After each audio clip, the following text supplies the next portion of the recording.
Good morning बच्चों, आज हम पढ़ने वाले हैं कक्षा 9वीं से अध्याय 1 सूत्र यावत गुणम तावत गुणित कृत्य वर्गम च योजयेत के बारे में। ठीक है, इस माध्यम से भी हम कोई भी दो संख्या वाली संख्या का या तीन संख्या वाली संख्या का वर्ग हम आसानी से ज्ञात कर सकते हैं। इससे पहले भी आप लोगों को एक तरीके पूर्ण विधि और अनुरूपित विधि के द्वारा वर्ग ज्ञात करना बताया गया था। ठीक है, उसी तरीके से यहाँ भी हम क्या करने वाले हैं, कोई भी दो संख्या तीन संख्याओं का वर्ग आसानी से हम ज्ञात कर सकते हैं। अब देख सकते हैं मैंने इस सूत्र से अगर हम किसी संख्या का वर्ग ज्ञात करते हैं, इसमें कुछ मैं नियम बता देता हूँ कि किस तरीके से हमें करना है। इसका नाम एक बार फिर पढ़ के बताना चाहूंगा, यावत गुणम तावत उनी कृत्य वर्गम च योजयेत। इस सूत्र के द्वारा यहाँ भी आपको दो पक्ष मिलते हैं उत्तर ज्ञात करने के लिए।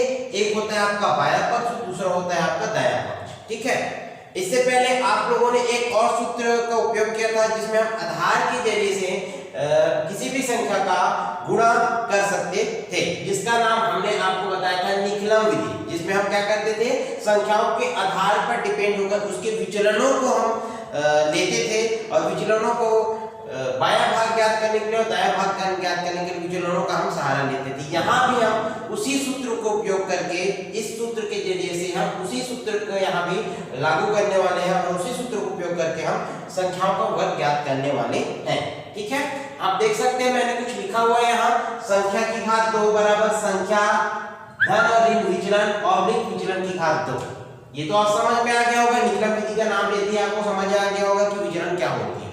ठीक है ना, विचलन किस तरीके से ज्ञात की जाती है। कोई भी संख्या का आधार से जितना अधिक संख्या होता है और जितना कम संख्या होता है उसको हम एक विचलन के रूप में लेते हैं। यहाँ आप देख सकते हैं संख्या की घात 2 बराबर संख्या धन और ऋण विचलन ऑब्लिक विचलन की घात 2। ये सूत्र के रूप में मैंने लिख दिया हुआ है। यानी कोई भी हम संख्या जब लेते हैं तो इसी के माध्यम से हम उसको क्या करेंगे, हल करेंगे। जैसे संख्या की घात 2 का मतलब मैंने यहाँ कुछ प्रश्न लिए हुए हैं, 13 की घात 2, 7 की घात 2, 98 की घात 2। घात 2 दिया मतलब हमें क्या करना है, स्पष्ट रूप से आपको पता है वर्ग ज्ञात करना है, हमको उसी माध्यम से ज्ञात करना है। सबसे पहला प्रश्न मैंने ले लिया 13 की घात 2। ठीक है, उसको हम इसी सूत्र के माध्यम से हल करने वाले हैं। तो हम देख सकते हैं संख्या की घात 2 मतलब 13 की घात क्या हो जाएगा, आपका 2 हो जाएगा। अब हमें देखना है कि जो हमारे पास संख्या दी हुई है उसका आधार कितना है।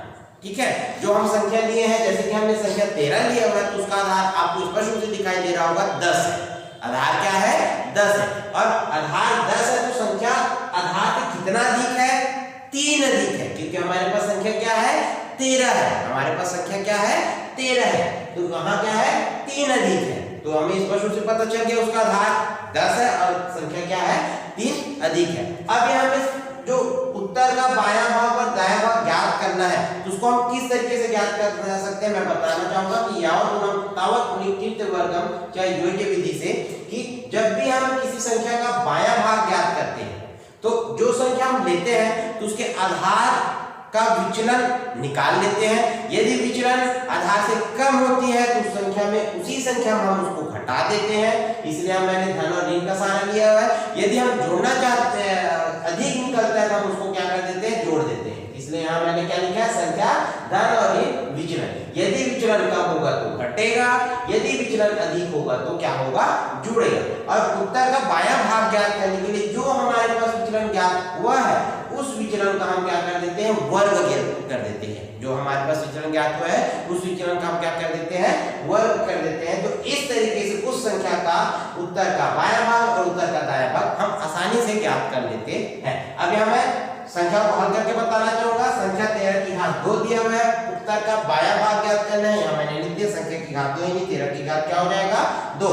संख्या का आधार क्या है, 10 है, तो 10 है तो उसका विचलन कितना निकलता है, 3 निकलता है। तो हम यहाँ लिख देते हैं संख्या, जो संख्या लिखा है वही यहाँ पास आएगी, संख्या 13। विचलन कितना है आप देख सकते हैं, आधार 10 है तो वहां हमारे पास संख्या 13 है तो विचलन 3 अधिक है, इसलिए हम वहां क्या करेंगे, 3 जोड़ेंगे। ठीक है, समझ में आ गया। यहाँ संख्या का आधार 10 है और आधार से 3 अधिक है, संख्या 13 है, इसमें वहां क्या हो जाएगी, धन 3 जुड़ेगी तो 13 धन क्या हो जाएगा, 3 हो जाएगा। अब 13 धन 3 का उत्तर क्या होगा, आप देख सकते हैं 13 में 3 जोड़ते कितना आता है, 16 आता है, तो यहाँ हम क्या ले लेते हैं 16।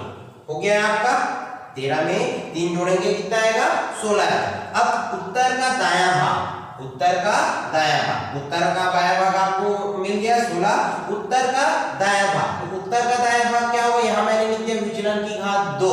विचलन की घात क्या है 2 है, तो विचलन की घात 2 का मतलब 3 का 2 बार मैं क्या करूंगा गुना करूंगा, 3 की घात 2, तो 3 का 2 बार गुना करूंगा तो आंसर हमारे पास कितना आता है 9 आता है। ये आपका हो गया उत्तर का दायां भाग। अब ऐसे हम एक साथ लिखते हैं तो संख्या क्या हो जाती है 169, यानी जो संख्या हमने ली है 13 की घात 2 का वर्ग कितना हो जाता है 169। तो इस तरीके से हम यावत गुणम तावत गुणित इत्य वर्गम की सहायता से हम किसी भी संख्या का वर्ग ज्ञात कर सकते हैं। यहाँ मैंने कुछ संख्या और लिया हुआ है जैसे 7 की घात 2 और 98 की घात 2, उसको भी हम हल करके यहाँ बताने वाले हैं। जैसे 7 की घात 2 दिया, यहाँ भी मैंने लिख दिया संख्या की घात 2 बराबर संख्या धन और ऋण विचलन बराबर विचलन की घात 2। यहाँ पे हम कर लेते हैं, संख्या मैंने पहले से लिख दिया हुआ है 7 की घात 2, तो 7 की घात 2 तो उसका आधार आप देख सकते हैं, आधार यहाँ क्या प्राप्त हो रहा है हमारा 10 है, और आधार से संख्या कितना कम है 3 कम है, आधार से संख्या कितना कम है 3 कम है, तो वहां हम उत्तर का बायां भाग ज्ञात करेंगे। ठीक है, तो आप देख सकते हैं उत्तर का बायां भाग क्या होगा,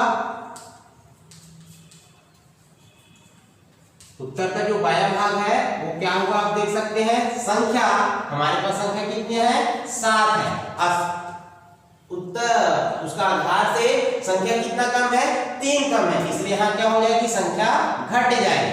ठीक है, 10 से 7 10 में कितना कम करेंगे तब 7 आता है 3 कम करेंगे, तो यहाँ हमने 3 घटा दिया 7 ऋण 3, अब आपका आंसर आता है 7 में 3 घटाते कितना बचता है 4 बचता है। ये हो गया आपका उत्तर का बायां भाग, क्या हो गया उत्तर का बायां भाग।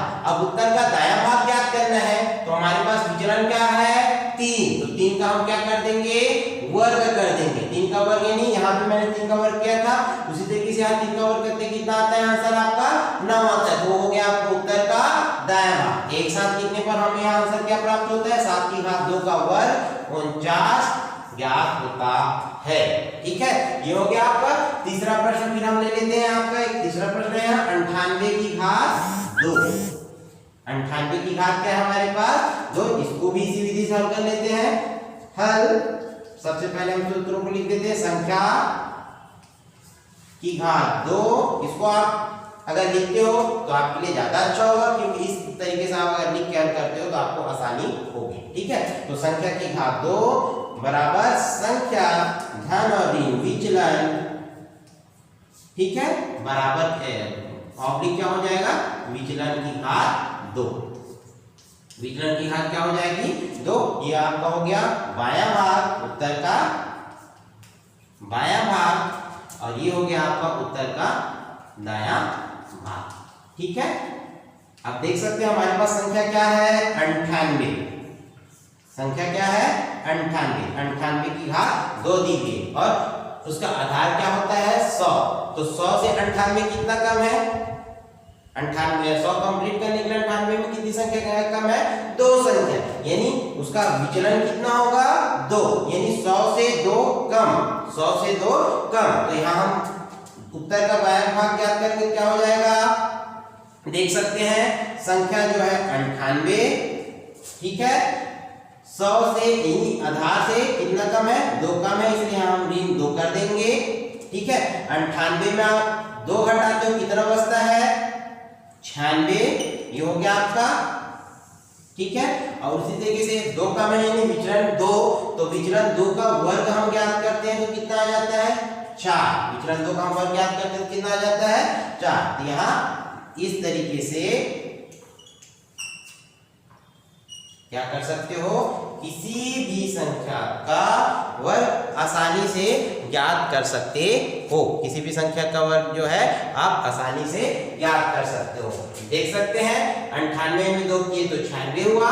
अब यहाँ 98 का वर्ग ज्ञात करते हैं तो 964 तो नहीं होगा, ठीक है, क्योंकि 2 संख्या का वर्ग ज्ञात कर रहे हैं, यहाँ हमारे पास 4 आया हुआ है, तो हम क्या कर देंगे बीच में शून्य का निशान लगाएंगे, यानी यहाँ भी हम यहाँ क्या कर सकते हैं शून्य लगा सकते हैं, और इस तरीके से यहाँ हमें संख्या का वर्ग 9604 प्राप्त हो जाता है। ठीक है, संख्या का वर्ग 9604 आपको प्राप्त हो जाता है। इस तरीके से हम किसी भी संख्या का क्या ज्ञात कर सकते हैं, वर्ग ज्ञात कर सकते हैं। ये आज का हमारा सूत्र था, यावत गुणम तावत गुणी पित्य वर्गम च योजयेत। इस तरीके से हम किसी भी संख्या का वर्ग आसानी से ज्ञात कर सकते हैं। धन्यवाद।